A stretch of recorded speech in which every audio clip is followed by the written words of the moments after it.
Coming up today on the Nick Craig Show, Governor Josh Stein here in North Carolina is advocating for higher taxes, even as North Carolina continues on the upswing more than 15 years after Republicans took control of the General Assembly. We'll have all the details coming up.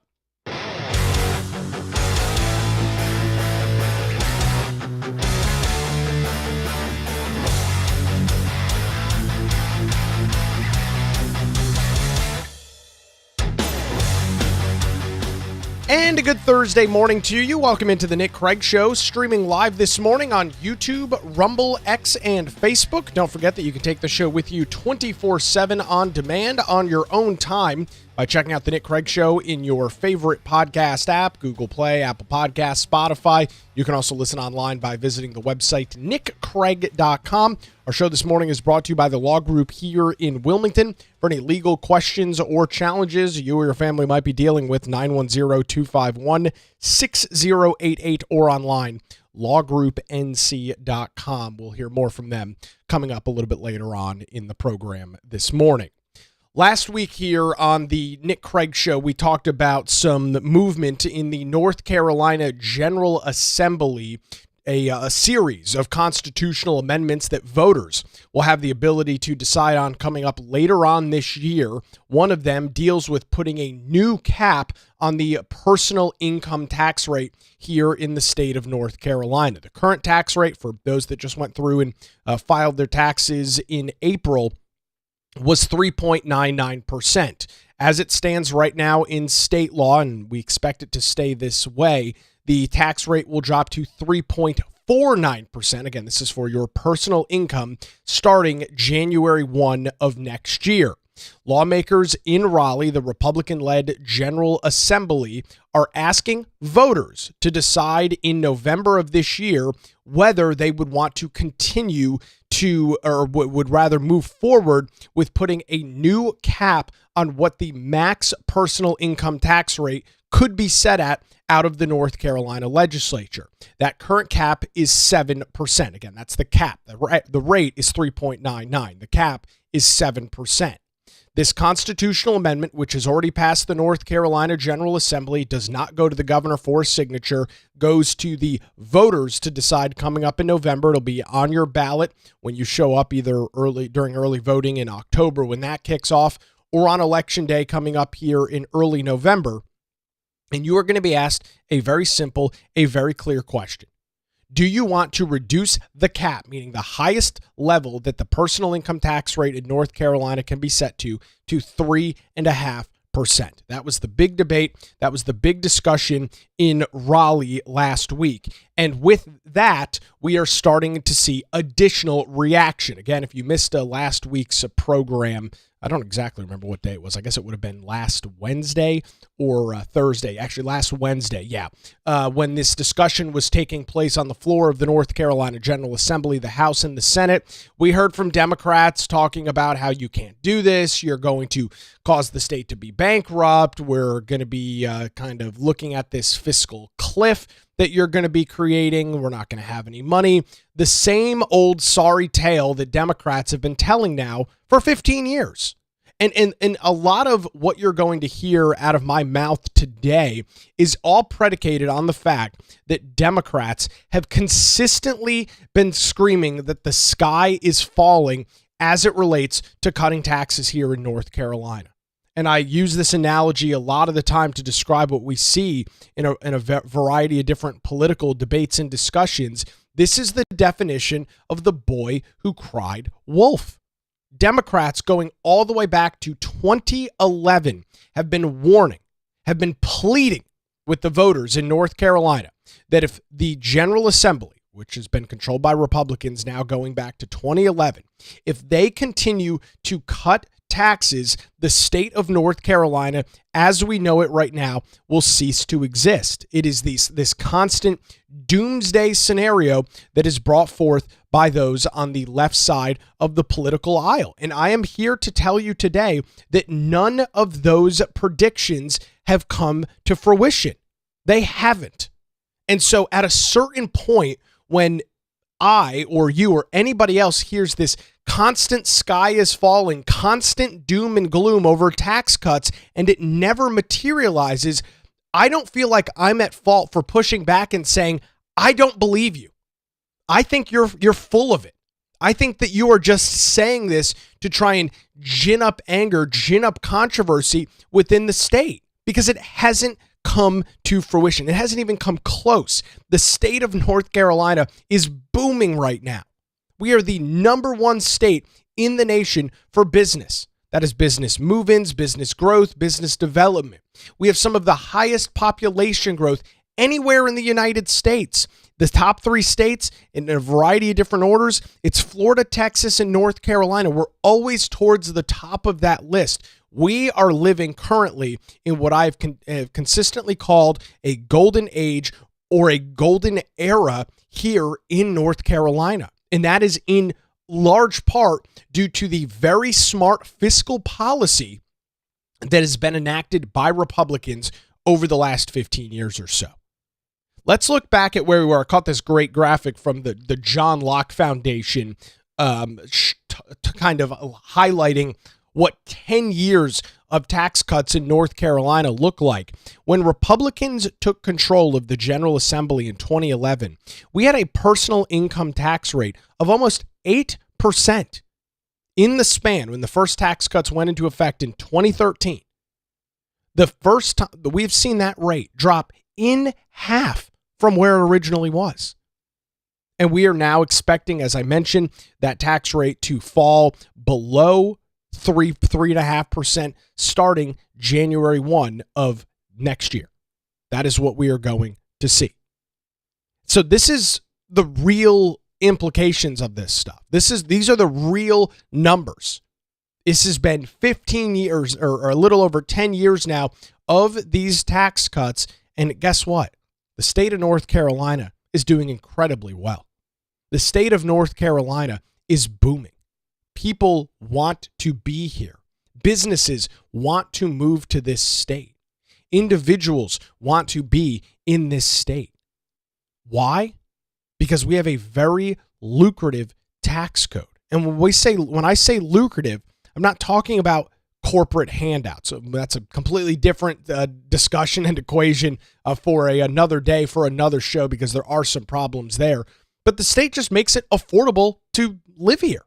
It makes it affordable to operate a business. It makes it affordable to live.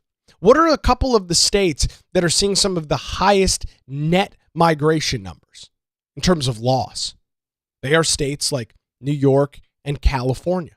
What do those two states have in common? They have the highest tax burdens in the United States of America. And maybe this is a dirty little secret you're not supposed to say out loud. Nobody wants to pay taxes. I don't care what a Democrat tells you. I don't care how much they yell and scream at the sky. They don't want to pay taxes just as much as you and I don't. Now, they might say publicly that this is not a good thing. They might say publicly that they're okay paying more, but these are the same individuals that take tax exemptions the way that you and I do, which they should, right? That's their ability to do so. The tax code is written in a way in which you are allowed to deduct things from your income if it is legal and if it fits the tax code. Am I supposed to be of the mindset that Democrats, when they file their tax returns, don't take any deductions at all? No child tax credits, none of the other things that you are allowed to write off on your taxes within a code within the IRS? That they take their income, whatever it might be, and say, yep, that's my income. I'm not taking any deductions. Charge me on this full amount and move on. No, of course not. They take the same deductions that you and I do. Why? Because nobody wants to pay taxes. Nobody wants to see their hard-earned money. Nobody wants to see their income be taken away by local, state, or federal governments. I don't care how far left on the political spectrum you are. If you ask somebody, do you want to pay more of the money that you make to the federal government, to the state government, to local government? Again, they might say that they want to, but when push comes to shove, when the old tax man rolls around in April of every single year and you're either going through an accountant or doing your taxes yourself through one of the online services, you're taking as many deductions as possible, as legally that you're allowed to do. Why? because you don't want more of your money taken away. This is not a radical idea. This is not a crazy idea. There is very strong bipartisan support, not only here in North Carolina, but across the rest of the nation on reducing the tax burden. This is something that across the board, people agree with. People agree with this. It's not a crazy idea. It's not radical. It's not right wing. It's not even conservative. People all across the spectrum say, yeah, of course. I want to keep more of my money in my own pocket. Why the hell would I want to pay government more dollars? It's totally illogical. As we continue this discussion here in North Carolina about a proposed constitutional amendment that voters will have the ability to decide on coming up later on this year, you'll be asked about lowering the state personal income tax cap rate from 7 to 3.5%, meaning that no future General Assembly, if approved, would have the ability to raise that personal income tax rate above 3.5% without going back to the voters of North Carolina and amending the state's constitution. It has sparked no question about it, a lot of reaction, a lot of outrage. Governor Stein jumping into the fray this week as well, warning that lowering the tax cap rate here in North Carolina will cause serious problems, will hurt North Carolinians, calling it a con, a cynical shell game, and a millionaire's protection cap. Before we get into some of the comments from Governor Stein, I want to play for you. This is Representative Dean Arp on the House floor last week describing what this legislation is truly all about. Senate Bill 1080, lower taxes for all North Carolina. The amendment that's put before the people of North Carolina is simple. At its core, it's the people of North Carolina deciding what they want to do with their own money. In 2018, 57% of North Carolinians, a bipartisan majority across the state, approved a 7% state tax income cap. Today, the personal income tax rate is at 3.99%. It's scheduled by law currently to drop and will drop next year to 3.49%. Inflation and cost of living is real and on the top of everybody's concern. People are working harder and having less. People feel squeezed and paychecks are stretched less and less every year. We have put our house in order. We have been controlled and disciplined in our taxing and spending. We're doing with their tax money what the people are doing themselves with their family money. North Carolina today is the evidence that those policies are working. In 2012, we had a debt to the federal government. Imagine that. Our finances were worse than the federal government's.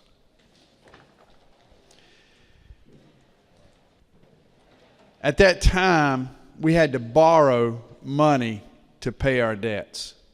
The administration at that time furloughed teachers and raised a temporary sales tax increase and was wanting to do it again. Now we've paid off those federal debts. We've created a rainy day savings to account for economic downturns in 9 of the last 10 economic downturns. We now have $3.6 billion in that account. We've covered hurricane losses and the largest hurricane in North Carolina's history. 62% of our state tax-supported debt has been reduced in the last 13 years. We're paying it off. In the next 5 years, we're scheduled to have reduced that debt by 84%. So that's Representative Dean Arp on the floor of the North Carolina House last week describing what voters will have the opportunity to vote on coming up later on this year, laying out, comparing and contrasting the previous state of North Carolina prior to 2010 versus what has happened since. And all of the words out of his mouth, all of the numbers, all of the percentages, all of those statistics are 100% accurate. Democrats can pretend that's not the case. They can make the point, they can make the claim that the Republican tax policy is disastrous, it doesn't work. I don't care, because I'm able to look at what we have seen as a result. There is a reason that North Carolina has been named the #1 state for business 3 out of the last 4 years. I will contend to you, ladies and gentlemen, that that does not happen by accident. I will contend to you that that is not a mistake. You don't stumble up the stairs and find yourself the #1 state for business 3 out of the last 4 years. You don't stumble up the stairs and find yourself in a position where more and more people want to be in the state of North Carolina. That doesn't happen by accident. That happens with very clear, very concise legislation out of the General Assembly that shrinks the scale, size, and scope of government, and therefore puts more dollars in your pocket. This is not complicated. You do not have to be an econ major to understand how these policies have impacted the state. And I'll note, and we'll hear from the governor coming up here in just a couple of minutes. He hosted a press conference yesterday. He does this kind of state of the state thing a couple of times a year where he hosts a press conference, talks about a litany of issues and things that he believes are important. When Republicans took control of the legislature, the state of North Carolina was in a miserable financial position. As you heard there from Representative Dean Arp, the Republican out of Union County, we owed the federal government a boatload of money, aka debt. That's what happens when you owe somebody money. The state had an incredibly high tax burden, not only on corporations, but on personal individuals as well. The state was a mess. We were broke. Teachers were being furloughed. State Highway Patrol were being furloughed. State employees weren't receiving paychecks. All of this under Democrat control, under the control of people like Governor Josh Stein, who was in the North Carolina Senate when this was going on. So they had the high tax rate. They had a nearly 8% tax rate, yet the state was broke. Why was that the case? Well, because we know how Democrats operate government. It's all tax, all spend. It's not like we had a high tax rate and the state was flushed with cash. No, we had a high tax rate and the state was broke. How could that be? Because Democrats do not understand the concept, the most basic concept of fiscal responsibility. They cannot wrap their head around at all the ability to spend money wisely. And in large part, it is a philosophical difference between those on the political left and the political right. Democrats believe that they are entitled to your dollars. Again, it's not their money, it's your money. They believe that they are entitled to your dollars and they will spend them whatever way they see fit. And this is truly a major wedge, a major dividing factor between what makes people, I believe, liberal or conservative, is what are your thoughts on these issues? Do you believe that the government should take more and more of people's money to spend it on a bunch of nonsensical, wasteful government programs? Or do you believe that more people should have more money in their pocket for the work that they do? Do you believe that government should be restrained or not? Do you believe that government should constantly have a blank check to spend God knows what or inordinate amounts of money on God knows what? That's the difference between the right and the left. That is the difference between fiscal responsibility and Democrats' tax and spend policies that we have seen here in North Carolina and see all over the rest of the nation. Don't take my word for it. Look at what people are doing. You often hear people have to vote with their feet. Well, they're voting with their feet in states like New York and California. It's why there's a mass exodus going on in those states. It's not because New York and California suck. It's because nobody can afford to live there. It's too expensive. Too much of your money is being vacuumed up by state government in those places. And people are saying, no, we're not doing this anymore. We're seeking relief somewhere else. North Carolina, Florida, Texas. Very clear, very simple what's going on here.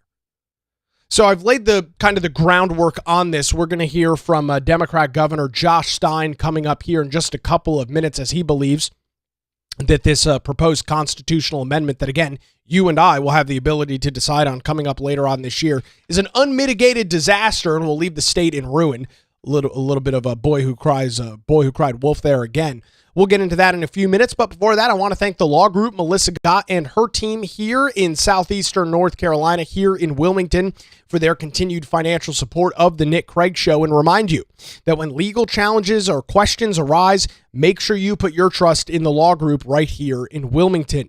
Going back to 2003, Melissa Gott and her experienced team of attorneys have provided high-quality, affordable legal services across the eastern half of North Carolina. When I was going through the process of purchasing my home as a first-time home buyer, first thing I did was reached out to Melissa, reached out to her team over at the law group, explained what was going on, and they walked with me every step of the process as a first-time home buyer, navigating at a very complicated time in U.S. history, middle of COVID-19, middle of 2020, with everything so backwards and screwed up, walked me through every step of the process. Any questions I had, any concerns I had, Melissa and her team answered those incredibly quickly. They're located in downtown Wilmington, and they're just a phone call away at 910-251-6088, or you can visit them online at lawgroupnc.com. That's 910-251-6088, or online lawgroupnc.com. It's the law group, experience and dedication you can rely on. We appreciate the law group and their continued support here of the Nick Craig Show. All right, quick break. We'll hear from Governor Stein coming up after this as the Nick Craig Show continues, streaming live this Thursday morning, YouTube, Rumble, X, Facebook, and available 24/7 wherever you get your podcasts.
And a good Thursday to you. Welcome back to the Nick Craig Show. Thanks for spending some time here as we continue this ongoing debate in North Carolina, as Republicans are going to be asking voters coming up later on this year as you head to the ballot box in October or November as part of the midterm elections, whether you want to continue to reduce the state's income tax cap here in North Carolina.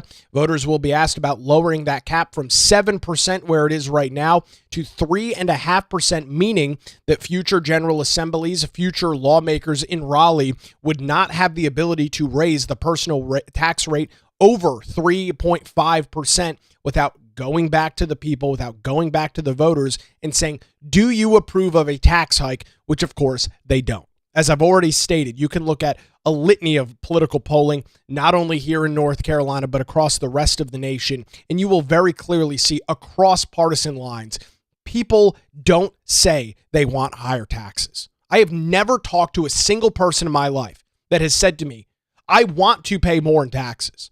That's what I want to do. Now, there's people that say, I'm willing to pay more if I'm going to get X, Y, or Z. That's a different discussion. That's a different debate.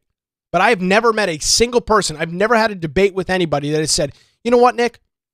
We have just a major disagreement on this. I want to pay more in taxes. Have never heard that discussion, and I don't think I ever will.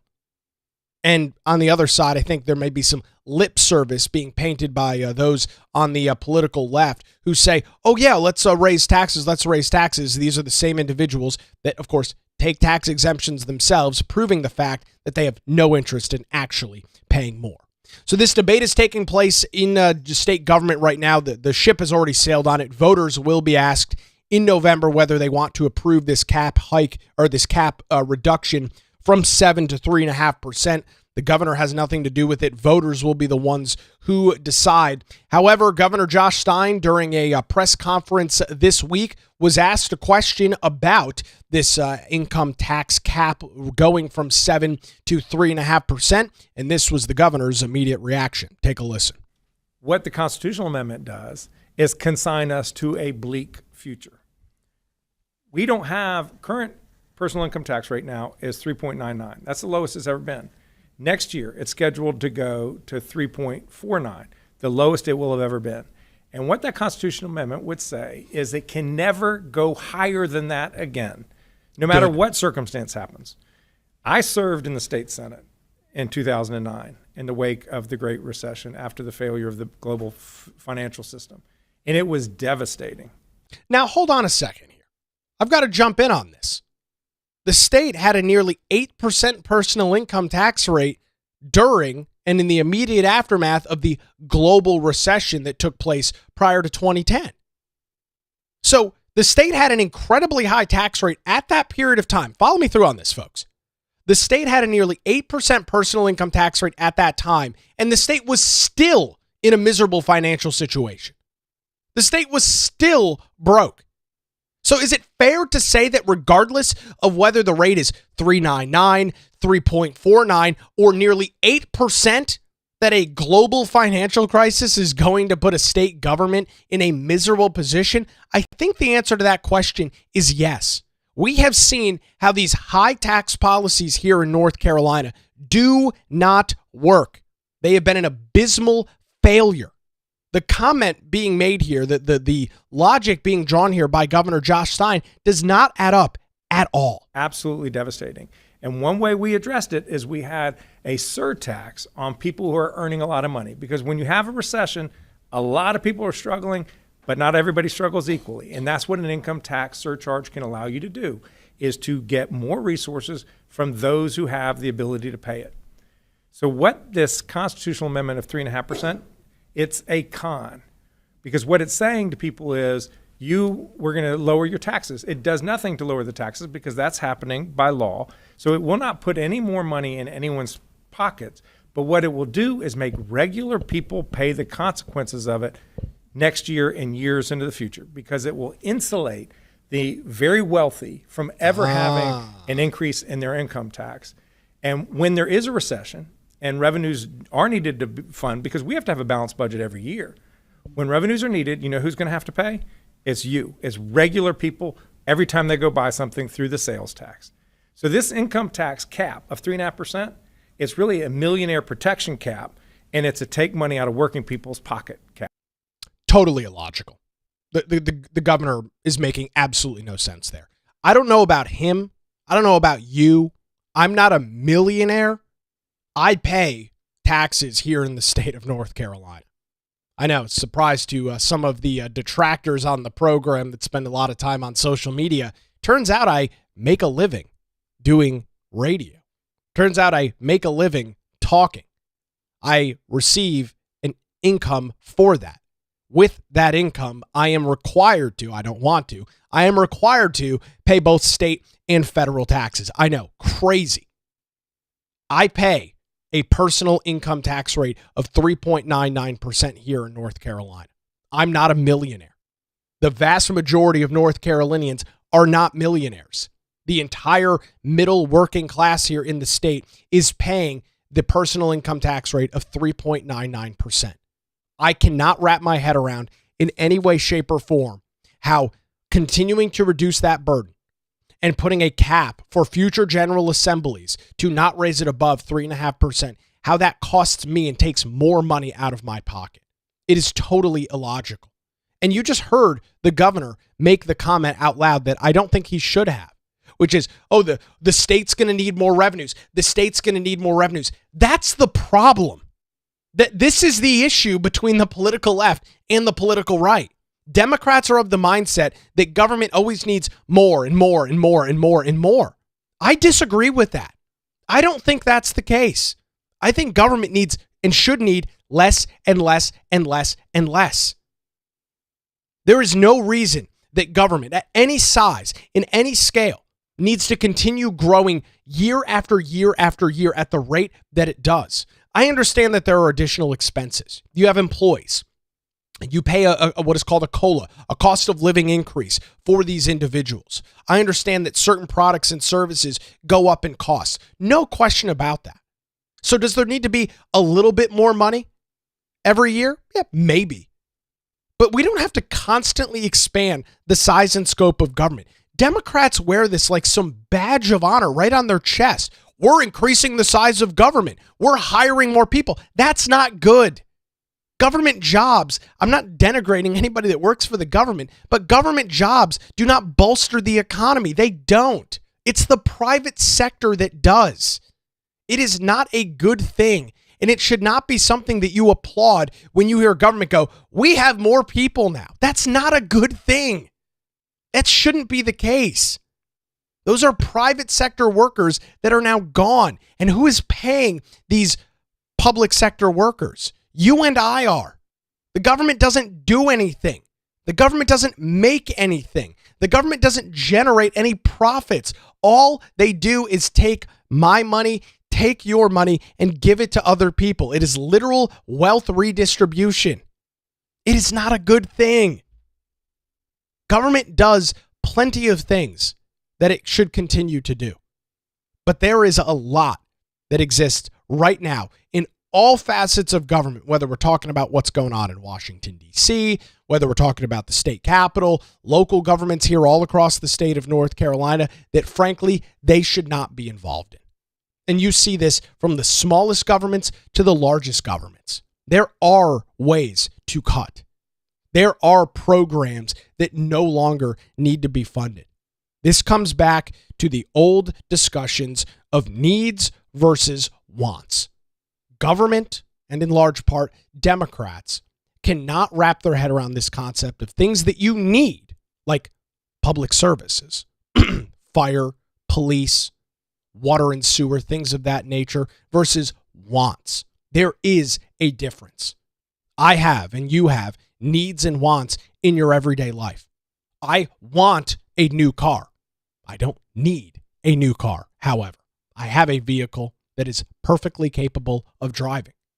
Needs versus wants. Government has an incredibly hard time of wrapping its head around this concept. And the governor's point there of, well, we always are going to need more revenues is exactly the problem that we're talking about. It's exactly the problem. I have a philosophical disagreement that that's the case. I do not believe that government always needs more, right? We saw this discussion just recently play out here in New Hanover County with the county budget. You heard from Rob Zappel and Stephanie Walker here in New Hanover County about, oh my God, we can't possibly continue doing this. We're cutting services. BS. They're not cutting services. They're just pissing away money on all of their stupid, ridiculous pet projects. Government should not continue every single year to grow its size and scope. I'm sorry, but it's not okay. It's not good. It doesn't make your life or my life any better. It is time to right-size government. And that means making cuts. The same way that you and I and most of the businesses that we work for have to look at a budget every year and determine what can we afford and what can we not. That's not a bad thing. It's just simply looking at, these are the dollars we're bringing in. What do we do with said dollars? You do this with your personal income all day, every single month. Again, needs versus wants. I need to pay my mortgage. I need to pay my power bill. I need to pay my water bill. Those are things that I don't have a choice. It's not a want, it's a need. There are other things. I want to go out to lunch every single day. Who wouldn't? It's not fiscally responsible to do so. I'd be pissing away every single dollar I make eating out lunch every single day. So I don't do that because it's a need versus a want. I'd love to go out for dinner every single night too. Let's just throw that on there. Again, needs versus wants. Government has a very, very hard time with this.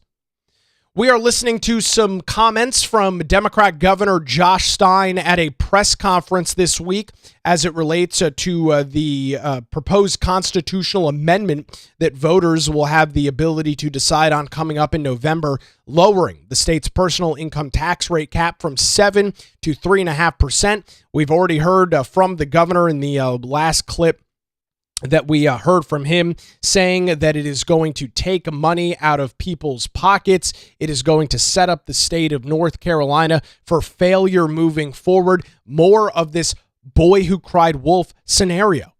Again, Democrats have been saying this now for 15 years in North Carolina as we've watched the personal income tax rate literally be slashed in half over the last 15 years. The state has not gone broke. Core services have not been cut. North Carolina continues to operate in what I will describe as a golden era or a golden age. Why is that happening? Because Republicans and conservatives in Raleigh are being very prudent with your dollars. Democrats do not like that. Here's more from Governor Josh Stein. First of all, to be clear, the income tax is capped today by the law, by Constitution, it's 7%. So we have a cap. We don't have to worry about somebody imposing a 15% income tax. I think it is wrong for one General Assembly to bind the hands of a future General Assembly for circumstances that folks don't know about. Now, hold on a second here. It's not the General Assembly that's going to decide whether to move forward with this or not. It's going to be the voters. This is why it is a constitutional amendment. You and I, the tens of millions of voters across the state of North Carolina, I think there's like 14 million or so registered voters, you and I will be the ones who decide. It is not the General Assembly deciding. It is the voters deciding. That is why it is called a constitutional amendment. We just had one of these back in 2018, lowering the rate from 10% to 7%, where it is right now, that cap rate. So it is not the General Assembly deciding this, Governor Stein. It is the voters. You, Josh Stein, as a voter, will get to decide. I, Nick Craig, will also get to decide as a voter. We both will have a vote in this. We'll see who wins. Now, what is real? This amendment is a cynical ploy, but what is real is people's financial situation. The costs of gas and groceries, of housing and electricity, of healthcare and childcare, all of those things are going up. And people are feeling the crunch in their wallets. They're having a tough time at the end of the month paying all of their bills, and they have to prioritize. What am I going to do this month? What can I put off till next month? I want to put more money in people's pockets, which is why in my budget, I have targeted tax cuts that support working families, that support parents of young children with a child and dependent care tax credit and a sales tax holiday for back to school. And it raises the amount of income before anybody pays taxes, so everybody in the state would benefit from it. But it's targeted, and it will help people by putting more money in their pocket. These constitutional amendments is cynical gamesmanship. I don't know what is cynical about making sure that a future General Assembly cannot cause more financial hardship and pain for voters. Let's just break down all the barriers here. Let me tell you exactly what's going on here. The reason that somebody like Josh Stein, the reason that you heard Democrats on the House floor complaining about this last week, is if Democrats ever gain control back of the General Assembly, which will happen presumably at some point, if they ever gain control back, the first thing that they will do is increase your taxes. That is why they are so livid about this constitutional amendment. The reason why Democrats do not want voters to decide coming up in November whether they want to move the tax cap rate from 7 to 3.5% is because if Democrats ever get back in charge, the first thing that they will do is propose a tax increase for the people of North Carolina. That's what this situation is. That is why this discussion is playing out the way that it is. Because we know how the Democrats handle finances. We know how they handle money. It is tax and spend, tax and spend, tax and spend. And it's so ironic to listen to Governor Josh Stein talk about how it's hard out there right now. People are struggling to pay at the pump, pay at the grocery store, at the end of the month, trying to figure out how to make all their payments. That's a real thing. And I understand that. But at the same time, you are actively saying that cutting taxes is a bad thing while admitting that it is tough for people out there right now. And it is. No question about it. But these two things can't exist in the same universe. You can't say people are struggling and then on the other hand go, and it's time for government to step in and raise your taxes so that you pay more to the federal government or state government or local government that arguably provides you very little, if anything, in terms of services. Those two things cannot exist. And I'm sorry, but when the governor says that he wants to put more money in the pockets of North Carolinians, I don't believe him. I'm sorry, but I don't believe him. I know how he governed when he was in the General Assembly, when he was in the North Carolina Senate. I know how his party has governed when they were in control of North Carolina for 150 years. Democrats weren't putting more money in your pockets. They had a tax rate of almost 8%. That wasn't helping everyday North Carolinians. That wasn't helping businesses across the state. It wasn't. So I'm sorry, Governor Stein, but I don't believe you. I think this is total lip service because here is the reality. Nobody wants to pay taxes. Sorry, but they don't. Nobody will advocate for, oh, I want to pay more taxes. I don't care how far left on the political spectrum you are. You may say that. You don't want to, and you won't. Because when you have to pay your taxes every year, you can choose not to take any tax exemptions. I would suspect that the vast majority of this high tax crowd doesn't actually do that. The governor was also asked about the corporate income tax rate, which is set to go to 0%, which is great for business growth here in North Carolina. Here is his thoughts on that. On the corporate income tax, right now, the corporate income tax in North Carolina is at 2%. Of every state that has a corporate income tax, it is the lowest in the nation. Good. Our taxes on businesses in aggregate are the lowest in the nation. Good. So when I was in the legislature and they were first discussing the corporate income tax, I think we were at something like 6 3/4, 6.8, something like that. And at that point, we were the highest in the Southeast, which created some competitive disadvantage for us. And a lot of states whoa. Hold on a second here. Did the governor just say publicly that the high tax rate caused some problems? Let me roll this back a couple of seconds. What did he just say? And at that point, we were the highest in the Southeast, which created some competitive disadvantage for us. And a lot of states would say when they were trying to recruit businesses, don't go to North Carolina. They have the highest corporate income tax in the country. So the corporate income tax now is the lowest in the nation at 2%. You do not need to go to zero. That's another over $2 billion in revenue that will be foregone in the future if we go from 2 to 0. Thanks, Governor Stein. Thanks for completely dismantling all of the points that you just made in your press conference. Publicly admitting that with the previous high corporate income tax rate here in North Carolina, the state was at a competitive disadvantage as it related to other states throughout the Southeast. Publicly admitting that high tax rate caused some problems. No duh. Again, nobody wants to pay taxes. Individuals, businesses, major corporations, small businesses, nobody wants to pay for it. Nobody. And so, yes, it did create a disadvantage for the state of North Carolina. Thank God Republicans took control of the General Assembly back in 2011 and over the next 15 years, and we're reaping the benefits of it right now, would be very strategic with their tax policy.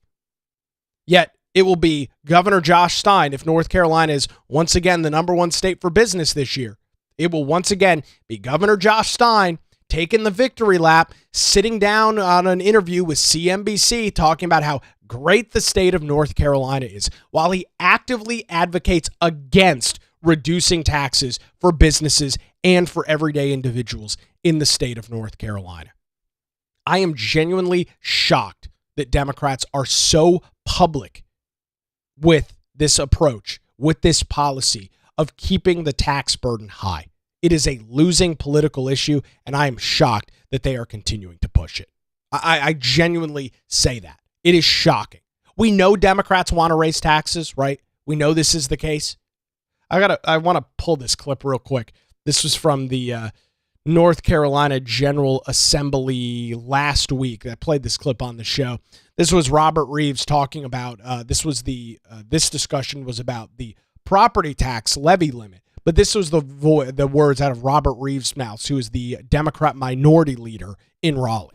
Because do you really honestly want to tell me that you think, and I don't know who sent letters to any of you guys, I have never received a letter or heard one county commissioner, Republican or Democrat, say to me, man, you know what I'm looking forward to when I get in office? I want to raise some taxes. Who does that? Well, of course, they don't do it. They don't say it publicly. They don't run on it as a major policy of their campaign. Why? Because it's unpopular. Why? Because people don't want to pay more in taxes. So they don't run on it, Representative Reeves. They don't proclaim it. They don't yell it from the rooftops. They don't yell it from the mountaintops. But we know damn well what happens when they get in charge. Case in point, the city of Wilmington right now, a 20% tax increase for its citizens this year. Why is there going to be a 20% increase? Because the entire board is controlled by Democrats. That's why.